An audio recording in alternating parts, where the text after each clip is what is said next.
Salut la compagnie, c'est Jules Melon et aujourd'hui on se retrouve pour un petit podcast avec l'ami Capitaine Critique. Comment vas-tu? Hola camarade, bien et toi? Bah, ma foi fort bien et on va continuer notre périple vers les studios Trigger et l'animation japonaise puisque après avoir parlé de Promare le film ensemble et des séries Gurren Lagann et Kill la Kill, on va Exactement. enchaîner avec une autre série sortie en 2018, le fameux, ou pas fameux, ça dépend pour qui, je ne sais pas, hein, Voilà. Darling in the Franxx ou en version japonaise Darin in the Franxx. Oui, bon, bah, Bien joué. c'est le même titre en japonais, quoi. Alors, réalisé par Atsushi Nishigori et Toshifumi Akai. Et Atsushi Nishigori est aussi co-scénariste avec Naotaka Hayashi. Et évidemment, c'est une coproduction Trigger avec un autre studio récent qui s'appelle Cloverworks et qui a fait la dernière saison de Fairy Tales. Donc, D'ailleurs, n'hésitez pas à regarder Fairy Tail, c'est très voilà. bien. Bah voilà. Et du coup, alors, l'histoire ici, bon, et pour beaucoup, ce Darling in the Franxx, je le dis en japono-anglo-français, c'est voilà, est une sorte de Évangélion 2.0. Pourquoi? Voilà, à Pourquoi ne pas pas? confondre avec le titre des films Évangélion. Voilà, Voilà. oui, oui, voilà, parce que vous connaissez Evangelion, hein, ou Evangelion, hein, comme vous voulez. Bah oui, parce qu'il s'agit ici d'une série mecha en mode post-apocalypse, science-fiction, avec un peu de drame, de philosophie et de romance. Et des ados. Et des ados ou des enfants. Enfin là, justement, on y arrivera sur ce sujet-là. Voilà. On est donc dans un futur lointain. La surface de la Terre est devenue inhospitalière, etc. Et vivent sous des dômes qui sont appelés plantations des enfants, clairement, nommés parasites, qui sont utilisés par les adultes pour affronter des bêtes sauvages qui apparaissent sous la Terre, on ne sait pas trop où, nommés les hurleurs. Et donc, qu'est-ce qu'ils vont faire, ces enfants? Ils vont piloter des robots géants, Voilà, voilà, des évidemment. mechas. Mais attention ici, il faut qu'ils soient deux pour Et bien les avec une piloter. certaine particularité, c'est pas aussi simple que Pacific Rim. Voilà, on va dire ça. Je te laisse Bah, expliquer. pour faire simple, ils doivent fusionner, grosso modo, enfin piloter à deux en étant les pistils et les étamines, hein, filles-garçons, se synchroniser en formant des couples. Donc, vous voyez un petit peu la métaphore plus ou moins d'accouplement. Et on va dire être dans une certaine position dans Oui, le alors, vaisseau dans le vaisseau de pilotage. Voilà. oui, voilà. Et puis, On va alors, dire. évidemment, ce sont des enfants quand même, donc attention. Et on va se centrer sur deux d'entre eux principaux, parce qu'ils sont plusieurs, mais on a le jeune héros qui s'appelle Hiro, voilà, Voilà. qui est un peu le Héros, Shinji, c'est le Shinji hein, d'Evangelion de cette voilà. série, voilà. Et à côté, il va rencontrer une nouvelle parasite, mais étrange, parce qu'en fait, elle est à moitié humaine, à moitié hurleur, alors c'est très vite évoqué, qui s'appelle Zero Two. Voilà un nom de code, hein, parce qu'ils ont des noms de code, etc. Et Zerotsu, en japonais, en fait, elle a du mal à trouver son partenaire. Enfin, elle peut l'avoir, mais à chaque fois, il meurt si il reste trop longtemps, parce qu'elle est très forte. Voilà. Elle a besoin, comme disait un grand philosophe, d'un partenaire particulier. C'est ça, Voilà. partenaire Les vrais particulier, c'est comprendront. ça, cherche partenaire particulier. Alors, ou l'inverse, du coup, ici. Oh oui. Et forcément, donc, le jeune Hiro, il est très pas sûr de lui, un peu comme Shinji, du coup. Euh, alors il avait un potentiel de base et depuis, il n'arrive plus trop à piloter. Donc, à un moment, bah, il va piloter avec Zerotsu et il va se passer des choses entre les deux. Mais au-delà du combat, peut-être, évidemment, les autres enfants autour, qui sont plus ou moins développés au fur et à mesure de l'histoire, etc. Et est-ce qu'ils vont venir à bout, tous ces enfants, de la menace hurleur? Mais on sent bien que derrière ces hurleurs, il y a d'autres menaces qui vont arriver, parce que c'est du Trigger, c'est une série de science-fiction, etc. Alors, premièrement, parce que c'est très compliqué de faire un synopsis et de ne pas spoiler, donc Surtout sans spoiler. Voilà. on va y aller sans spoiler pour commencer. Que penses-tu de cette série par rapport aussi au Gurren Lagann ou Kill la Kill, là, par exemple? Alors, si je te l'ai présenté, si je te l'ai proposé, c'est pas pour rien. J'ai une certaine affection pour cette série. Même si je D'accord. préfère Gurren Lagann dans le côté délirant et gigantesque, qui pour moi restera la série la plus gigantesque possible, Oui. j'ai une certaine affection et pour moi, cette série, c'est vraiment l'héritier d'Evangelion, ce qu'Evangelion aurait dû être et en mieux. Voilà. Ah, d'accord. Tout D'accord. simplement. Ah oui, Et quand toi? même. Alors, Voilà, bon, je pose ça là, voilà. ouais, tu poses ça là. Alors, évidemment, on ne peut pas ne pas s'empêcher justement de faire des comparaisons avec les Évangélions. C'est un hommage, clairement. Il y a plusieurs choses. Après, est-ce que c'est un plagiat? Pas Non, vraiment. Alors, en fait, le problème, c'est qu'on est dans une histoire de base qui va au-delà d'Evangelion, qui va même toucher à des romans dystopiques de science-fiction dans le temps, mais voilà, on va pas citer trop de noms pour pas trop spoiler, mais il y a des références claires et nettes avec la science, sans en dire plus. Voilà. Et alors, c'est le problème de cette série, c'est qu'il y a des moments forts et des moments faibles. Tu vois, tu as l'impression quand même, il y a combien, 24 épisodes? T'aurais pu réduire cela en moins d'épisodes parce que il y a des moments où tu essayes de développer les personnages. Alors sur Hiro et Zerotsu, ça marche super bien, forcément, c'est les deux principaux. Mais tout ce qui tourne autour, c'est inégal. Je vais prendre l'exemple de Ichigo, qui est donc une autre fille, qui est l'amoureuse secrète de Hiro. Un triangle amoureux classique. C'est ça. Alors, à un moment, c'est un peu lourdingue, ça. Bon, après, voilà, elle a évolué. Il y a Goro aussi, qui, à un moment, c'est le blond, là, qui est un peu... qui est très mature et tout, pour son âge et tout. Donc, ok. Et puis, il y a aussi, par contre, très intéressant, le personnage de Mitsuru, qui est un ami d'enfance, forcément, de petite enfance de Hiro. Et voilà, les deux, ils se sont fait des promesses, et à un moment, il en veut à Hiro, etc. Voilà, mais tous les autres, ils ne servent strictement quasiment à rien, si ce n'est à un moment, voilà. Remplir le quota. Alors, oui, bon, si on veut, et encore quota là-dessus, je laisse en suspens. Par exemple, on a le personnage de Futoshi qui ne sert strictement à rien, à part donc d'être caractérisé en quelqu'un un peu de grassouillet qui mange tout le temps. Ouais. Je suis d'accord. Voilà, donc... Et puis t'en as deux qui servent strictement à rien, à part faire comic relief, à s'énerver, à se disputer tout le temps. C'est Zorome et Miku, là, qui sont toujours en train de... Ouais, mais ça passe. Ouais, mais il est pénible, le personnage de Zorome, quand même. Mais bon, voilà, c'est... Et le pauvre Hiro, il se fait tout le temps brimer et tout, c'est limite la dépression, et finalement, bon... Mais ça va parce qu'il y a une progression donc sur le personnage de Hiro, de Zerotsu. On se demande pourquoi elle est comme ça, elle est considérée comme un monstre. Donc il y a l'idée aussi du rejet, donc c'est intéressant. Et surtout, malgré le côté comique de certaines situations, les enjeux principaux sont quand même pris au sérieux. Bah oui, dans un sens, il y a cette menace. On sent que cette menace, elle n'est pas là par hasard. On a aussi l'humanité qui est en mode survie, mais on voit que ce sont des humains qui ont fait des bêtises aussi, qui sont... Voilà. Si on en est arrivé là, c'est pas par hasard. Puis on a surtout cette terrible destinée de ces enfants qui sont utilisés. Ils ne vivent que pour combattre. C'est quand même violent de voir qu'il y a des adultes qui utilisent des enfants pour combattre. D'où la comparaison évidente avec Evangelion, c'est dans la même thématique à ce niveau. C'est vrai que l'animation est... disons qu'on sent qu'il y a un upgrade en termes d'animation entre la première série Evangelion et celle-là quand même. Bah, c'est pas anodin, la technique a amélioré, c'est amélioré, et puis avec Trigger, de toute façon, on n'est jamais déçu sur l'animation. Voilà. Et d'ailleurs, par rapport aux autres séries Trigger, alors, parce que bon, j'ai pu comprendre que tu avais quelques petites réserves pour celle-là, et je peux l'entendre parfaitement. Et par rapport aux autres, alors? Bah, disons que c'est celle que j'ai le moins aimée des trois, mais par contre, il y a des moments qui... Alors, la fin a beaucoup plus de subtilité qu'on peut l'imaginer, mais ça, on y reviendra en zone spoiler. Parce qu'on aurait pu finir en mode Trigger absolu, mais ça va...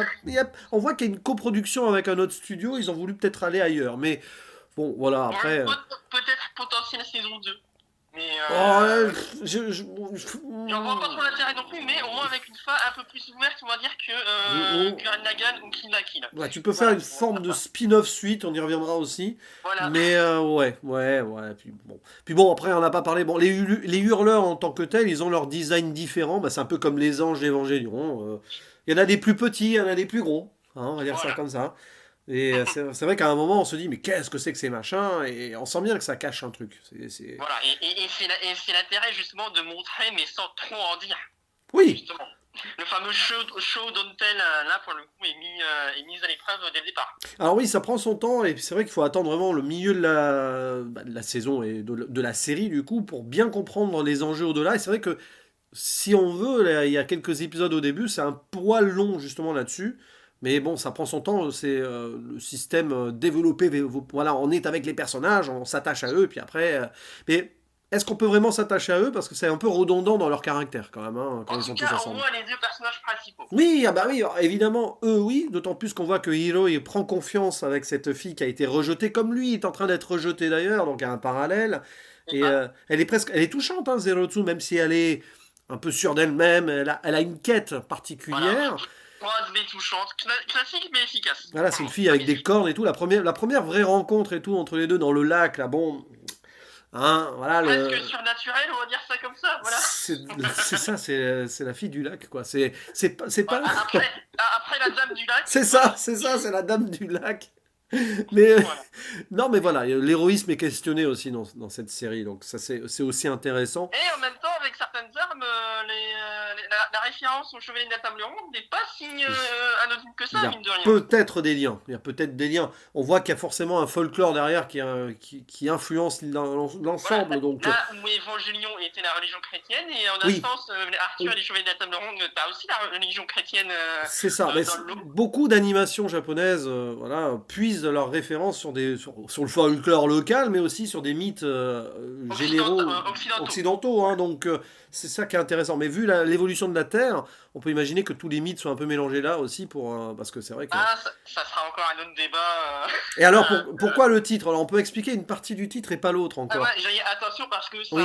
ça sera dans le spoiler Alors, potentiel d'une partie du avant titre. d'aller à Zone Spoiler, justement, on va parler de Darling. Darling, c'est le surnom que donne Zerotsu à Hiro. Elle cherche son Darling pour avoir enfin la personne qui va fusionner avec elle et qui va pas mourir toutes les 3-4 tentatives. Voilà. C'est ça. Et C'est donc, ça. et puis bon, Franks, ça c'est autre chose. Mais avant d'aller dans la Zone Spoiler. Avec deux X d'ailleurs aussi dans le titre. Ouais, mais XX c'est parce que c'est des chromosomes, non? Oh, Mais... bien, non, mais. Et oui, évidemment. Mais... Si. C'est ça. Mais C'est exactement il y a ça. Mais alors, attention, parce que avant la zone spoiler, la musique, très sympa, hein, les openings et les fins, on n'est jamais déçu. Plus dans la poésie que dans l'épique, forcément, on va dire, à Oui. l'inverse d'Evangélion, justement, où ça va loin. Là, c'est, on va dire, une OST calme, mais efficace. Ouais, puis les petites chansons du début et de fin, c'est... voilà. Et le générique aussi, il est moins énergique, voilà. Là, ça va être la vidéo comparaison avec Evangélion, plus dans la poésie. Avec voilà. des fameux génériques aussi qui montrent beaucoup de choses dès le début, il faut faire attention. Ah. Ça aussi, ça me fait marrer, parce que je dis, ah, d'accord. Mais Ouais, alors, ouais. est-ce que t'es prêt vraiment pour aller dans la zone spoiler? Parce que... Je suis prêt. Alors attention, spoiler! Alors du coup, bon déjà Franks, parce que ces gros robots, là, machin, là, ils ont été créés par le Dr Frank, qui quand même, avec son ego absolu, a décidé de donner son nom plus ou moins à ces machines. Un Mais à la docteur... rigueur, ça pourquoi pas, les scientifiques se donnent souvent les noms, Mais bien sûr. leur propre nom. Donc là-dessus, allez, on va dire admettons. Et ce scientifique qui est devenu cyborg, c'est un petit peu lui qui est à la base du bordel. Grosso modo, pour faire simple, il est rentré en contact avec la princesse des hurleurs. Donc en fait, les bestioles qu'attaquent là, c'est pas vraiment les vrais ennemis à un moment. Mais ça... Alors, la princesse du hurleur, voilà, il a voulu un peu fusionner avec elle d'une façon ou d'une autre, hein, et en récupérant... dans cette série, de rien. Et en récupérant les gènes de cette princesse, il a cloné... donc Zerotsu, c'est la fille cachée d'une hurleur, ou c'est la clone, et Voilà, presque une fusion avec l'être humain d'ailleurs. Donc elle est à moitié humaine et à moitié hurleur. Voilà, fille génétique pour le. Et voilà, on est dans la génétique absolue. Et à un moment d'ailleurs, quand on voit un petit peu tout ce qui est dans la génétique dans cette série, on va penser au meilleur des mondes de Aldous Huxley, hein, Brave New World. C'est exactement ça. Une société qui fonctionne par plus ou moins clonage, parce qu'il y en a qui sont des clones aussi, les Nines. On a un groupe d'enfants parasites combat qui s'appelle les Nines, qui sont à la fois d'ailleurs hommes et femelles, mâles et femelles en soi. Puisqu'ils sont à la fois pistil et étamine, ils peuvent s'interchanger. Donc c'est. Oui, on peut dire ça comme ça. Voilà, c'est non binaire. Donc il y a une idée aussi là-dessus à mon avis, de vouloir faire un commentaire sur l'évolution de la société qui est intéressant, mais à travers la science, parce que ce sont des clones. Et surtout à travers une histoire. C'est ça qu'on a un peu oui. tendance à oublier avec ce type de thématique dans beaucoup de fiction aujourd'hui et beaucoup de fiction américaine. Là, ici, ces thématiques-là, qu'on ait envie de les étudier ou pas, ici, ce n'est pas entre guillemets, alors attention à ne pas sortir ce que je vais dire de son contexte, ce n'est pas si important que ça. Ce qui compte avant tout, c'est l'histoire. Et c'est ce que devrait faire toute bonne fiction à mes yeux. Et après, on peut aussi faire le parallèle avec les anges, hein, parce que les anges, à la base, n'ont pas de sexe. Donc, ça peut être aussi une idée de... Parce que c'est vrai qu'ils sont très angéliques, hein, les Nines, hein, dans leur représentation. Hein. Ah, ça.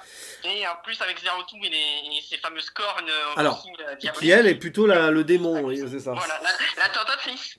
Alors justement, elle est un peu représentée comme cela quand même, parce que elle dévergonde Hiro, hein, un petit Ah peu. bah, ne serait-ce que Darling. Voilà. Darling, elle l'embrasse de force un peu, comme ça. Lui, il se laisse faire, mais il comprend qu'il est en train de tomber amoureux, hein, plus ou Voilà. moins. Il découvre la vie, en fait, Hiro. Bah, le début de l'adolescence avec les hormones, hein, C'est ça. c'est ça Alors, aussi. ce qui est le paradoxe de la série, c'est que là, ils vivent une sorte de début d'adolescence, alors qu'ils sont censés rester des enfants. Et Euh, avec des corps physiquement, on va dire, plus proches d'adolescents que d'enfants. Mais ça, c'est les Japonais et Ouais, ils ont des corps les de 12. Japonais. Alors, ça dépend, parce qu'il y en a Voilà. qui ont des corps plutôt de 12 ans, d'autres. Enfin, ça dépend. C'est très, Voilà. c'est très incertain, on va dire, mais ça, peu Disons que importe. le design des personnages Ouais. sert leur développement psychologique et scénaristique dans l'histoire. Et donc, Hiro et Euh, Darling vont fusionner, ils vont piloter ensemble, et ils vont aller très très loin d'ailleurs à ce niveau-là, parce qu'à un moment, Voilà, oui. l'ennemi. Et alors, l'ennemi, finalement, c'est Alors, pas vraiment les hurleurs, alors c'est une race extraterrestre qui vient vers la fin de la série, on les apprend, les Wyrms, qui sont voilà. là pour absorber toutes les formes de vie qu'ils rencontrent, dont les humains, et on va devoir affronter cette forme d'existence qui n'a pas vraiment de corps physique en plus. Il y a souvent des extraterrestres venus d'une époque lointaine ou Bah, d'un lieu très lointain chez Trigger. on n'est pas De loin de l'Est. Gurren Lagann avec les Ah, Wyrms là. C'est il y a une certaine thématique, voilà, sur les étoiles. Voilà, on va dire ça comme ça. mais oui, et puis donc il y a ce combat final au-delà du portail où ils vont très très loin au-delà de la galaxie et on comprend l'idée de Vers toute façon. l'infini et au-delà. Mais c'est C'est ça, mais un on pseudo. voit de suite que le destin de Hiro et Zerotsu c'est de finir ensemble, tant et si bien qu'ils vont fusionner au-delà de la vie, au-delà de l'existence, hein. Leur Voilà, c'est corps ça. va disparaître. Littéralement. Et ils vont devenir des âmes ultimes, là, qui d'ailleurs reviennent sur la Terre 8 ans après. Et c'est là où il y a cette ouverture pour une suite. Bon, On a sens d'ailleurs le retour du Christ aussi, la comparaison pourrait être faite à ce niveau-là aussi. peut-être, mais On est alors, dans des thématiques on religieuses, est voilà. peut-être au-delà. Là, on est peut-être plutôt dans une religion plus orientale, alors shintoïste et tout, puisque les deux âmes qui arrivent en lumière et qui se réincarnent visiblement dans des petits enfants. Aussi, aussi, il y a de ça. Mais ils puisent leur référence un peu partout là-dessus. C'est ça aussi. C'est l'avantage aussi d'une fiction, c'est que tu peux prendre ce qui te plaît dans ce qui t'entoure et faire quelque chose à ta sauce. Et du coup, on pourrait imaginer, oui, une suite spin-off dans le sens où c'est plus Hiro et Zerotsu, mais deux autres enfants qui vont être leurs héritiers et continuer si jamais, parce que les Wyrms, ils le disent, hein, qu'ils reviendront. Voilà, mais Donc, ça, on peut dire que ça fait partie des, je vais pas dire des fins classiques, mais les fins ouvertes, ouais. tout comme par exemple Shira aussi, on aurait pu dire qu'il pourrait faire une saison Mais suivante. même Gurren Qui Lagann a aurait- une fin ouverte. Bah, Peut-être, oui, oui, en soi, oui. j'allais dire légèrement différente, on va dire à ce niveau-là aussi, dans le sens où justement aussi Merlin de Franks peut-être un peu plus sérieux entre guillemets que Gurren Lagann. Oui, alors Voilà. mais oui, c'est vrai que c'est très sérieux, c'est assez profond dans l'existentiel. Et du coup, je peux comprendre, justement, en fait, c'est peut-être un peu, on va dire, à la fois la force et la faiblesse de cette œuvre, parce que à force de vouloir faire trop sérieux, du coup, l'humour peut desservir ton propos. Là où l'humour dans Gurren Lagann est moins gênant, peut-être, justement parce que à la base, t'as un peu plus d'humour que Darling in the Franxx, et du coup, t'es un peu plus surpris quand t'as le sérieux épique qui arrive. Là où si tu commences à faire du sérieux entre guillemets dès le départ et que tu rajoutes un peu d'humour, ça peut gâcher un peu l'ambiance et l'atmosphère que la série essaie d'imposer. Bah, t'as Ça, vaguement de l'humour, t'as l'humour avec les personnages secondaires, t'as un peu d'humour ouais. avec Zerotsu qui se prend pour Azuka de Evangelion, hein, par moment. Non mais ça en même temps. Voilà, parce qu'on Voilà. est dans les comparaisons, hein, voilà. Non mais après, non mais il y a des moments forts quand même. Il y a ce flashback avec le docteur Franks qui est assez intéressant parce que même si c'est assez téléphoné, au moins tu vois un petit peu, Ouais. tu comprends ici l'obsession que Zerotsu a envie de devenir humaine parce qu'elle est à moitié humaine, elle a été créée, elle sent en elle-même que de toute façon, il y a aussi cette, voilà, elle a envie de trouver sa place. Il y a ce rapport avec ce livre de contes là aussi où elle cherche son prince charmant et au final c'est plutôt Hiro qui trouve sa princesse. C'est D'ailleurs, ça. Non mais c'est un peu retourné, hein. C'est belle métaphore. à un moment elle le réveille même d'un baiser, donc Voilà. Le fameux baiser des contes de fées. c'est ça. Mais c'est retourné, donc c'est intéressant parce que là c'est plutôt elle la femme forte héroïque, Là, alors que là, Hiro il est il est pas vraiment en soi, il ne va jamais être ultra exceptionnel si ce n'est à travers l'amour et la fusion qu'il a avec Zenitsu. Donc, C'est ça, à travers, comme tu dis, justement, ce qui peut apporter et non l'inverse, comme on pourrait s'y attendre justement dans un classique conte de fées. et puis bon, après, on voit quand même que dans les 8 ans qui ont suivi, les autres enfants évoluent, parce que les enfants peuvent finalement grandir. Alors là C'est ça. aussi, à la recherche de l'amour, une fois qu'ils ont trouvé un objectif, c'est possible. Il y a des adultes, il y en a même qui sont ni adultes ni enfants, donc c'est très sympa comme idée aussi. Et puis C'est donc ça. 8 ans après, on voit ce qu'ils deviennent. Et c'est pour ça, tu vois, que malgré tout, justement, ce type de conclusion, moi, ça ne me gênerait pas qu'il n'y ait pas de suite, justement, parce que ça te permet de montrer, voilà, on vous offre ce que vous voulez voir depuis le début, à savoir qu'est-ce qu'ils vont devenir après, on va dire, la bataille finale. Voilà, Oui, ça il fait faut. toujours plaisir à voir le 8 ans après, ou 10 ans après, comme d'autres séries ont pu le faire. Oui, voilà, il faut s'arrêter là. Après, qu'ils se réincarnent, mais ils peuvent aussi se réincarner, donc ces enfants à la fin, mais ils peuvent avoir une vie tranquille. De toute façon, imaginons que les Virmes reviennent. Vu leur état d'existence, ils vont peut-être revenir dans 2 millions d'années. Hein, donc, Ouais, c'est un peu ça. Et surtout, est-ce que les personnages ont encore quelque chose à apprendre de leur futur périple? C'est ça qu'il faut bon, se maintenant, poser aussi ils ont comme besoin de question. vivre, de Bah, reconstruire la planète. C'est ça l'idée aussi, c'est reconstruire la ça, planète. mais Hein. en termes de thématique, les personnages ont accompli ce qu'ils avaient à accomplir depuis le début de la série. Et c'est pour ça qu'en soi, on n'a pas forcément besoin de suite. Alors, on pourrait nous surprendre. Ah, si Ouais, par exemple il faisait un film à comme le dernier film d'Evangelion dont nous avons parlé sur ta chaîne il y a peu d'ailleurs, je me dis dans l'absolu pourquoi pas finir avec un final encore plus grand, mais il ne faut pas que ce soit une redite ou une régression de personnage. C'est ça mais en même temps je fais confiance à Trigger à ce niveau-là. bah, oui, Eux, ce n'est pas le genre de studio à tirer sur la corde et à non. continuer à faire la vache à lait. Quand ils ont fini une histoire, ils s'arrêtent. Bah Et oui, ça évolue. jusque-là, ils font que des trucs nouveaux à chaque fois, donc C'est ça. pourquoi ils changeraient ils ont Voilà, des idées, à mon avis, ils ont plein d'idées, et puis peut-être dans c'est 10 ça. ans, oui, s'ils ont plus d'idées, mais voilà. Ou Voilà. s'ils sont rachetés par Disney. Bon, Ah, ça, ne parlons pas de malheur, c'est encore du coup, est-ce que tu as d'autres choses à rajouter dans cette zone spoiler? Après, voilà, il faut bien découvrir et tout, il y a des thématiques profondes et tout, mais bon, les développer ici, c'est compliqué. Hein. Je rajouterai une chose, c'est le genre de série à voir sur grand écran et avec un casque. Ah oui, bien sûr, oui, Et pas sur son téléphone portable surtout. il y a beaucoup de Voilà. détails. Et du coup, on refait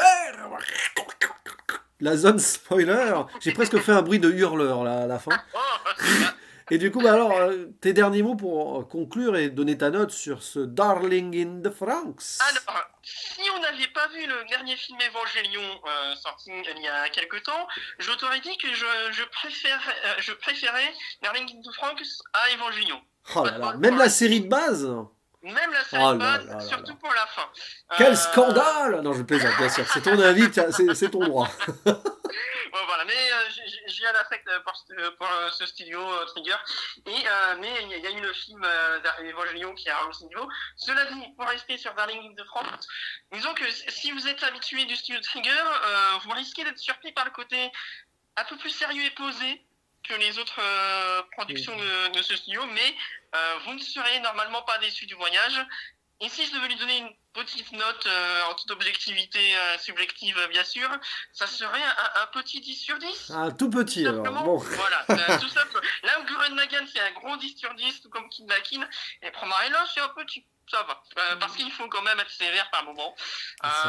C'est très sévère, un petit 10 sur 10. Alors moi, je vais mettre beaucoup plus. Alors, encore une fois, en toute objectivité, bien sûr. moi, je vais être beaucoup plus sévère en mettant un 1 sur 10. Non, je plaisante évidemment. Attention. Non, non, non. Non, je vais mettre un bon 7 sur 10. Disons qu'il y a des épisodes qui m'ont bien marqué, d'autres moins, mais ça reste à peu près équilibré quand même. Hein. T'as des petits moments, par exemple, quand il y a les jeunes qui sont en vacances. Bon, c'est sympa, tu vas me dire. C'est cliché. C'est pas les bronzés font du ski, mais. Non, et puis bon, il y a des petits trucs quand même. L'érotisation absolue, moi j'ai rien contre, c'est pas non plus, voilà, on va pas faire nos prudes, hein. Mais c'est quand même des enfants à la base, et c'est vrai qu'il y a un moment où tu te poses des questions. C'est vrai. À la rigueur, vrai ils auraient dû les caractériser directement comme des ados, parce que ce sont des ados en fait. Hein. C'est vrai que c'est ça. Non mais et c'est vrai peut-être pour finir que le concept est peut-être encore plus difficile à expliquer que pour Kill la Kill. Oui, alors Kill la Voilà. Kill, c'était presque parodique et en soi, on comprenait par rapport aux vêtements ou pas de vêtements. Voilà, Voilà. clin d'œil. Là, Là, là, c'est un petit peu. Des fois, ça fait un peu gratuit fan service pour ceux qui aiment pas, bien les pas- corps un peu dénudés, voilà, machin. pas autant fan service que d'autres séries, j'allais dire récentes, mais Ouais. je peux comprendre. Après, Voilà. voilà, les parallèles avec Evangelion, oui, mais c'est autre chose quand même sur certains points. C'est pour ça que je disais que c'était l'héritier. Voilà, pas confondre influence et plagiat non plus. On est d'accord. Parce que sinon, à ce moment-là, on peut plus faire de kaiju et tout, parce qu'à la base, disons que tout a été pompé sur Godzilla, quoi, si on veut aussi. Donc, Voilà. non mais, On va en parler aussi. ou sur aussi les Bioman et tout. Enfin bon, on peut aller loin aussi. Hein, Ah, n'hésitez pas d'ailleurs à nous dire dans les commentaires pour vous quel kaiju cette série s'inspire le plus d'après vous. Tiens, ça serait intéressant à savoir. Bon, en tout cas, c'était un plaisir de la découvrir et d'en parler avec toi, déjà. Plaisir partagé. Et n'hésitez pas à dire dans les commentaires aussi si vous aimez ou non ce fameux Darininda Faranksu. Bien parlé. Et saison 2 ou pas, ça, peut-être un jour, mais espérons que non. L'avenir nous le dira. Espérons que non quand même, parce que là, voilà. Ils ont Trigger a l'habitude de nous produire de nouveautés, de belles nouveautés. Pas la peine. Continue à faire pareil. C'est ça. Voilà. En tout cas, ben, on suivra les prochaines évolutions de ce studio et on en parlera certainement. Mais en attendant, il ne reste plus qu'à faire le mot de la fin, le traditionnel. À À la la prochaine. prochaine. Ciao. Ciao.